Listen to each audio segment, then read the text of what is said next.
En mi trabajo, una vez escuché lo siguiente. Era una cita de psiquiatría y de control general, pues presentaba síntomas de una ETS. Una pareja decidió irse a Estados Unidos. Ella fue quien tuvo la idea. El marido no estaba muy convencido, pero siguió su plan. Se fueron así, y durante esa travesía, además de pasar hambre y soportar penurias con el clima y el territorio, en una de esas jornadas de extenuantes caminatas, un grupo de hombres armados detuvo a los caminantes, entre los que había hombres, mujeres y niños. Resulta que estos sujetos se abalanzaron de inmediato hacia las mujeres para abusarlas, y otro grupo se dirigió hacia los niños. Cuando las mujeres y los hombres del grupo vieron esto, se interpusieron y rogaron que no se metieran con los menores, que hicieran lo que quisieran con los adultos, pero no con los niños. Sin embargo, todo fue en vano. El esposo de la chica que contaba esta historia fue uno de los que se puso frente a los atacantes para proteger a los niños, pero además de ultrajar a los menores, a él también le hicieron de todo, al igual que a su esposa y a todo el grupo en general. Y como si no fuera suficiente, les quitaron todas sus pertenencias. Cuando el terror acabó, todos siguieron su camino. Mientras caminaban, el esposo de la chica parecía desorientado, con la mirada perdida, y solo repetía que no quería ir a Estados Unidos, que estaban bien como estaban. Ella intentaba animarlo, diciéndole que pronto llegarían y que, gracias a Dios, no los habían asesinado. En la travesía debían cruzar un río muy bravo, no recuerdo el nombre. Tenían que pasarlo tomados todos de la mano, y ellos dos iban al final de la fila. Él era el último. De repente, volvió a decirle que no quería ir allá, y se soltó. Ella, desesperada, gritaba pidiendo ayuda para que lo alcanzaran. Pero el coyote que los guiaba le dijo que todo lo que la corriente se llevara no se podía recuperar, que debía dejarlo ir. Todo el grupo gritaba mientras terminaban de cruzar, y ella quedó con el sentimiento de culpa más grande del mundo. Logró llegar a Estados Unidos y estaba en este consultorio contando cómo la familia de su esposo la culpaba por haberlo convencido de hacer el viaje. Triste y real. Fue difícil escucharla relatar esto entre lágrimas, y más aún saber que ahora intenta tener una mejor vida sin el amor de su vida y enferma.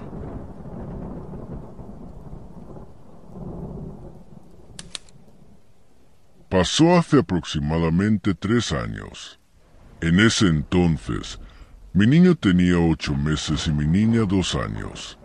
En medio de la selva quise regresarme, pero ya no había vuelta atrás. Durante todo el camino, mi esposo cargaba a mi niña y mi hermano a mi niño. Mientras avanzábamos, encontrábamos tarjetas de banco, pasaportes y documentos de personas que quizá murieron. Lo que más me destrozó fue ver a una muchacha que había dado a luz dentro de la selva, pero murió junto a su bebé tras ser picada por una serpiente. Más adelante, vimos cabezas colgadas en los árboles y personas ahogadas. Nos demoramos más en pasar toda esa travesía porque, al cruzar los ríos, mi esposo regresaba para ayudar a las mujeres con niños. Recuerdo que en una ocasión venía una pareja de haitianos con 2 niños, y mi esposo le dijo al hombre: «Déjame ayudarte a pasar a tu esposa con la niña y luego pasas tú», ya que las sogas eran muy frágiles y no podían pasar muchas personas a la vez. Él dijo que no, y cuando cruzaba el río con su esposa y sus hijos, la corriente se llevó a su esposa y a su niña. Eso es solo una parte de todo lo que vivimos, sin contar que mi hermano se adelantaba caminando y lo perdimos por un día, porque el dolor de mi columna y de mis piernas era tan grande que me sangraban y necesitaba descansar. Además, a mi niña le dio neumonía y una persona de gran corazón nos ayudó con cobijas secas y medicamentos, ya que no contábamos con nada de eso porque las crecientes de los ríos se habían llevado todo.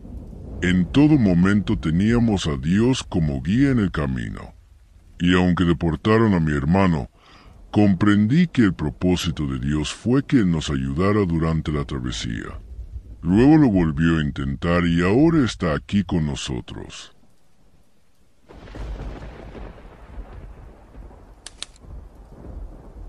La selva del Darién. ¡Cuántos recuerdos! Pensé que no saldría. Lloré por haber metido a mi esposa y a mi bebé en esa situación. Gracias a Dios siempre estuvo con nosotros y no permitió que nos pasara algo malo. Vimos muchos cuerpos en estado de descomposición. En un momento, ya tarde, pasamos por un pantano. Solamente nosotros tres, mi esposa, mi bebé y yo. Una señora se estaba hundiendo y no podía salir de ahí. Quise ayudarla, pero sabía que si lo hacía podía quedar atrapado yo también y dejar a mi familia sola.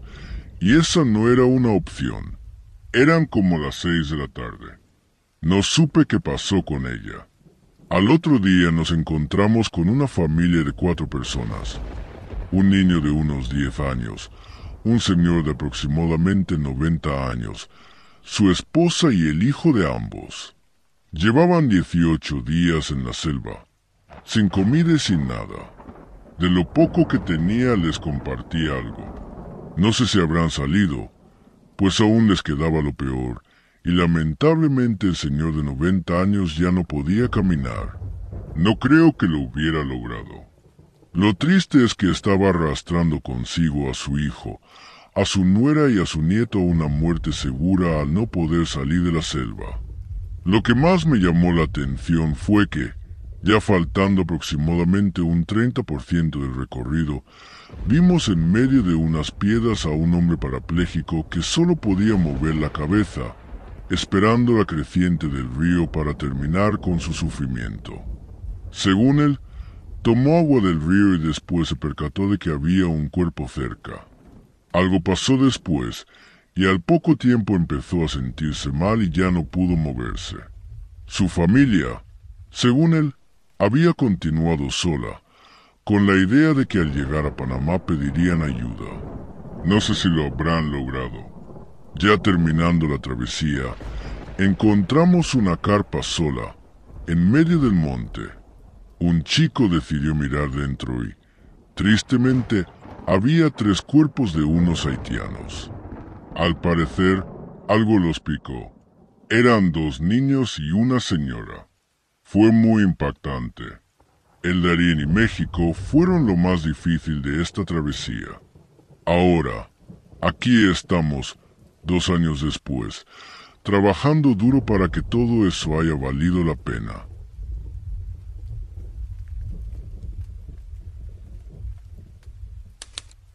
Mi nombre es Samuel. Soy biólogo especializado en fauna tropical. En 2019 participé en una expedición científica al Darién, esa inmensa selva entre Colombia y Panamá que muchos llaman el tapón del continente. Íbamos con el objetivo de documentar especies endémicas, pero lo que encontré allá me persigue hasta hoy.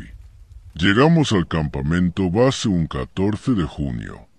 Éramos 6 en total, 2 biólogos, un guía local llamado Jacinto, 2 fotógrafos y un herpetólogo alemán, Klaus. Jacinto nos advirtió desde el principio: no salgan del sendero por la noche.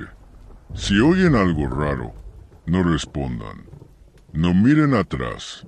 Pensamos que era simple superstición. Todos los guías tienen sus cuentos para asustar a los visitantes, ¿no? Pero Jacinto no parecía estar bromeando. Las primeras 2 semanas fueron normales. Humedad constante, calor insoportable, mordidas de insectos, ranas coloridas y serpientes que parecían joyas vivas. Hasta que una noche escuché algo. Era como un llanto. No humano exactamente, pero tampoco animal. Un gemido gutural, lejano. Me levanté a orinar y lo oí otra vez, más cerca. Me quedé congelado. Cuando regresé a la tienda, noté que Klaus no estaba. Su mochila seguía allí, su cámara también. A la mañana siguiente, Jacinto se puso pálido al enterarse de que Klaus había salido en la madrugada. Él respondió, ¿cierto? Nos preguntó. Nadie entendía a qué se refería. Salimos a buscarlo. Seguimos sus huellas durante una hora, hasta que simplemente desaparecieron. No había signos de lucha, ni rastros de sangre, nada. Como si la selva se lo hubiera tragado. Volvimos al campamento en silencio. Esa noche no pude dormir. A medianoche el llanto volvió. Esta vez estaba más cerca. Desesperado, salí con mi linterna gritando el nombre de Klaus. Y lo vi, o al menos vi algo. A unos 20 metros del sendero, de pie entre los árboles, estaba Klaus. Pero no parecía él. Estaba demasiado quieto, inmóvil. No parpadeaba. Su boca se abría, y de ella salía ese llanto, pero sus labios no se movían como deberían. Era como un eco, una imitación grotesca. Dije su nombre. Entonces giró lentamente la cabeza hacia mí, sin mover el cuerpo. Sus ojos estaban completamente negros, como dos huecos. Corrí. No recuerdo cómo llegué a mi tienda. Solo recuerdo el frío. A la mañana siguiente, Jacinto me miró con tristeza. Ya te vio. Ya sabe tu nombre. Quise irme de inmediato, pero estábamos en medio de la nada.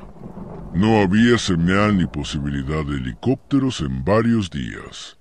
Pasé el resto de la expedición sin dormir bien. A veces escuchaba pasos fuera de mi tienda.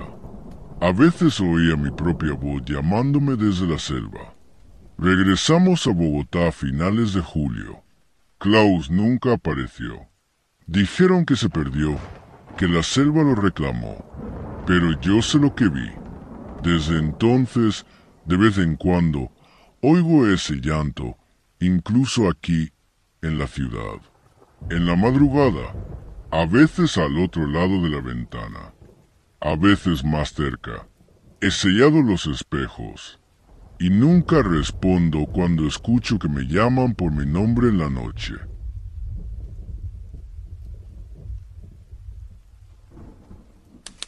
Yo crucé con mi niño de 4 años y mi niña de 11, sola con ellos y con Dios, y duré 3 días allí dentro.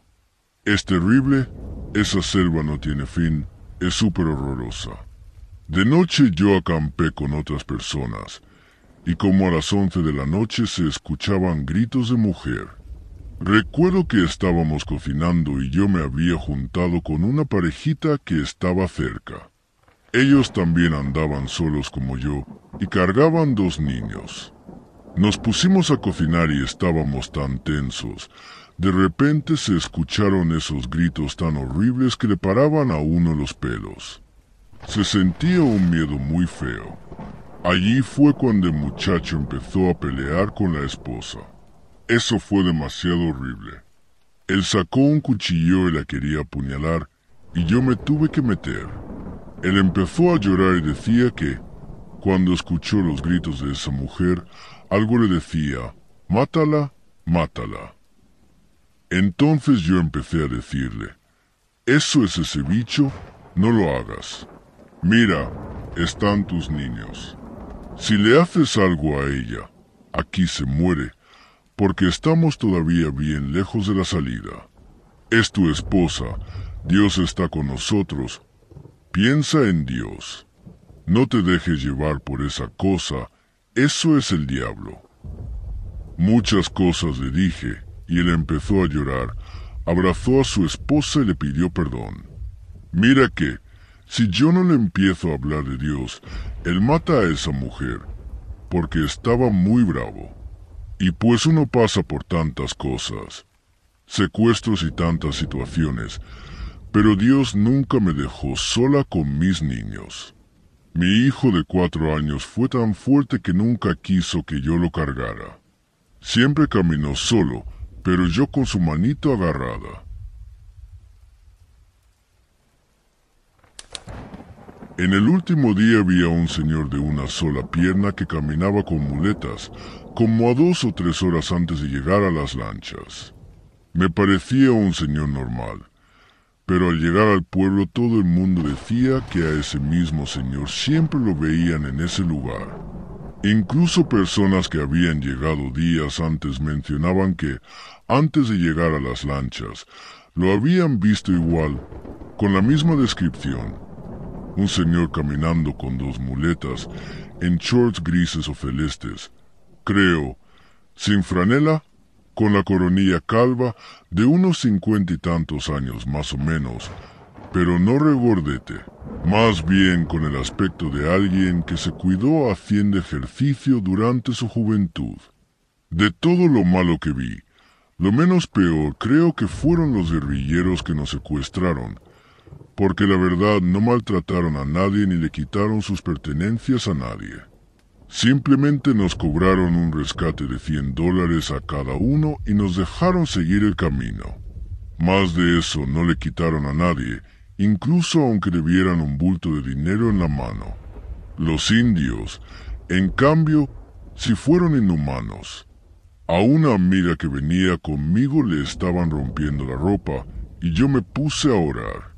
El indio me oyó y se enfureció, saltó gritando, ¿y tú qué estás rezando, May? Y con un golpe nos empujó, diciendo, váyanse, váyanse ya. De resto, no vi nada extraño, excepto que, en momentos, uno iba caminando acompañado de gente que se encontraba en el camino, y de pronto, en un segundo, se te desaparecían y te dabas cuenta de que estabas caminando solo. Al final, uno nunca sabía si iba entre vivos o entre muertos.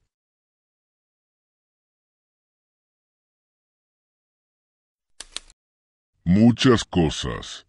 Al llegar al pico de la montaña La Bandera y comenzar a bajar, encontré a una persona muerta en pleno camino. Ya estaba en estado de descomposición, pero calculo que tendría apenas unos 3 días cuando mucho, porque estaba inflado y verde. Después de verse muerto y casi desmayarme, con un olor realmente terrible, encontramos una pequeña tienda de acampar. Adentro estaba una mujer con 2 niños. Algunos decían que probablemente se quedó sin comida y no pudieron seguir. Otros contaban que sus hijos habían muerto y que ella logró sacarlos, pero falleció junto a ellos. Hay muchas versiones de esa historia.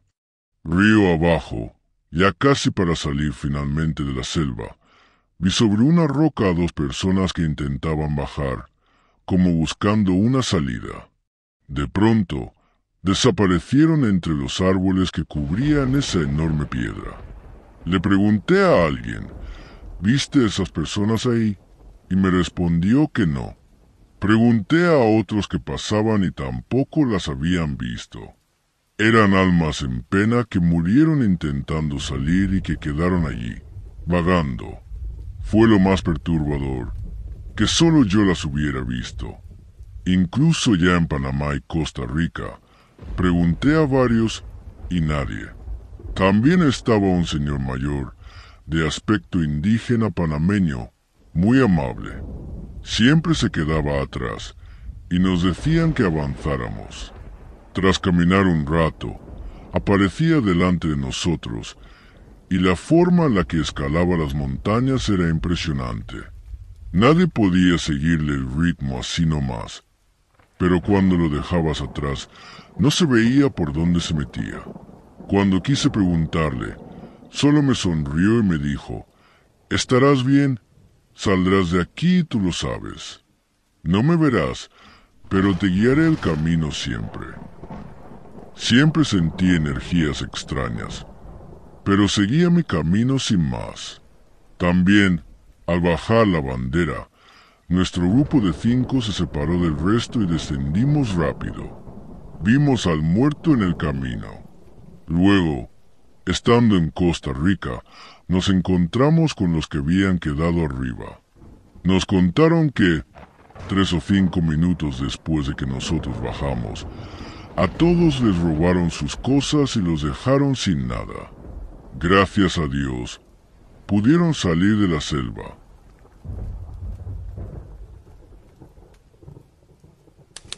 Hace tiempo ya pasé el Darién. Soy colombiana. Cuando uno entra a la selva va lleno de ilusiones y de miedo. Vi cosas muy impactantes. Lo menos fuerte fue una muchacha que se dobló el pie y sus familiares la dejaron. Creo que casi todos los que pasábamos la ayudamos, pero nadie podía quedarse con ella porque se nos acabarían las provisiones. Subiendo de nivel de miedo, vi varias personas muertas, tapadas con ropa, carpas y piedras. El olor era desagradable. Les colocábamos un letrero con su nacionalidad o algún documento y por eso sabía de dónde eran. Una vez me caí en un río mientras cruzaba. Estaba resbaloso y me golpeé fuerte la espalda. Se me hizo un moretón grande y sentí mucho dolor, pero aún así nunca me desmayé. Nunca se me pasó por la mente. Vi también a una familia ecuatoriana que habían sido engañados, diciéndoles que llegarían en 3 horas después de las banderas. Bajaron casi todo y solo llevaban unas semillas de maíz. Llevaban 3 días con su niña. Lo que les regalaban se lo daban a ella, mientras ellos pasaban hambre. Los ayudé y, junto al grupo en el que yo estaba, recolectamos algo y se los dimos. Y lo más escalofriante que vi fue una carpa en la orilla de un río. Había una persona que pensé que estaba dormida.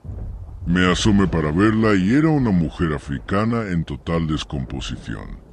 Además de eso, vi cuerpos de niños y escuché historias escalofriantes.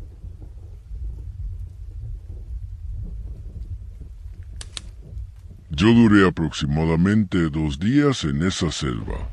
Era algo demasiado cansado, caminar y caminar, y yo decía, Dios mío, ¿hasta cuándo voy a estar caminando? Me caí muchas veces en los ríos y en esas piedras por las que pasaba. Era algo pero muy peligroso. Los barrancos que se tenían que cruzar solo permitían poner primero un pie y luego el otro, agarrándose de las raíces de los árboles. Yo me caí varias veces allí, pero lo más feo que vi fueron muchos cuerpos de gente en descomposición. El primero que encontré ya estaba reducido a puros huesos, pero aún así el olor era insoportable. Después vi otra persona también muerta, y al pasar un río vi un niño flotando en el agua. Al parecer, como lo vi, le había caído algo encima, tal vez un árbol o algo así, no lo sé, pero solo lo vi flotando y me dio mucha impresión. Más adelante vi un ahorcado. Según lo que contaron, fue porque a ese señor le asesinaron a su hija y a su esposa, y antes de matarlas las abusaron delante de él. Después de eso, las asesinaron frente a él y entonces él se ahorcó. Yo lo vi antes de llegar a la cruz. También vi otro caso similar y fue muy feo presenciarlo. Ya casi al salir pasé la última noche allí y se sintieron muchas cosas, como gente hablando, gritando y bebés llorando. Gracias a Dios salí bien de ahí, pero no todos tienen esa suerte.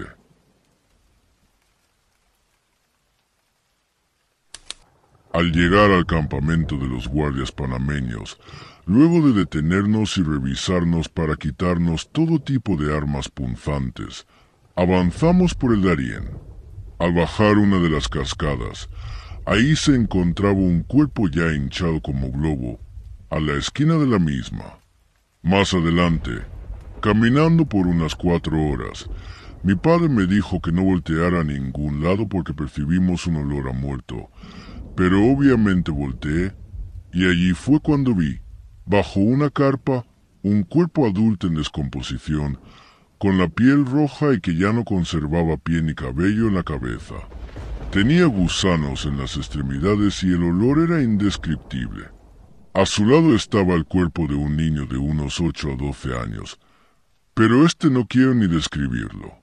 Luego de ese momento, no sé si fue por el impacto o por otra cosa, pero ya no volvimos a oler ni ver nada similar, aunque muchos llegaban a gritar porque habían visto algo así. Fue entonces cuando decidimos prácticamente trotar, y en un día y medio más ya estábamos fuera. Momentos que jamás se me borrarán de la cabeza, momentos que nunca olvidaré. También llegamos a presenciar caídas en la subida a la bandera, como la de una persona con el tobillo expuesto, que más tarde se llevaron en helicóptero. El trauma de que se te acabe el agua y tener que beber del mismo río que se llevó la vida de muchas personas. El miedo constante, no solo por lo que ya estaba allí, sino por aquellos que iban llegando, por quienes no perdonarían una vida con tal de robar una simple barra de chocolate. El miedo que sentimos cuando una madre no encontraba a su hijo, o cuando una mujer tuvo que seguir su camino acompañada de 4 hombres a los que se les notaban las intenciones, porque ella no conseguía a su pareja. Doy gracias a Dios por haber salido vivo ese día de allí, porque nada nos pasó, porque a pesar de los calambres y la falla muscular mi padre pudo ayudarme, porque ambos estamos bien y porque ahora todos son solo recuerdos.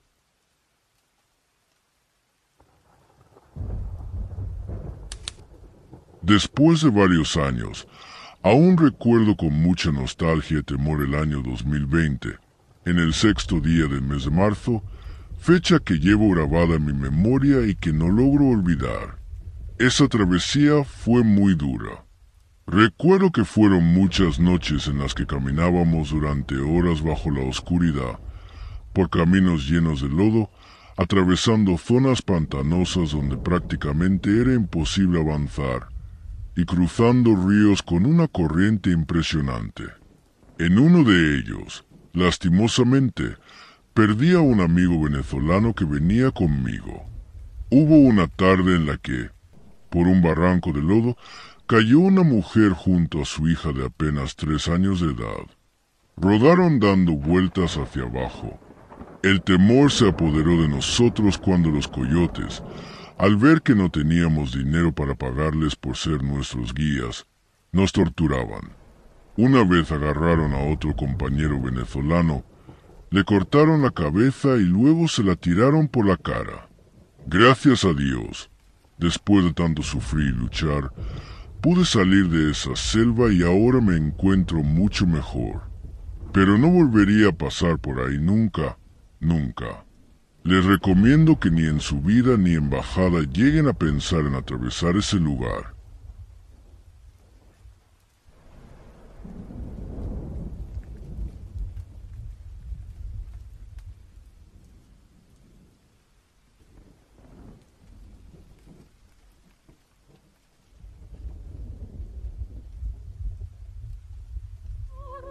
So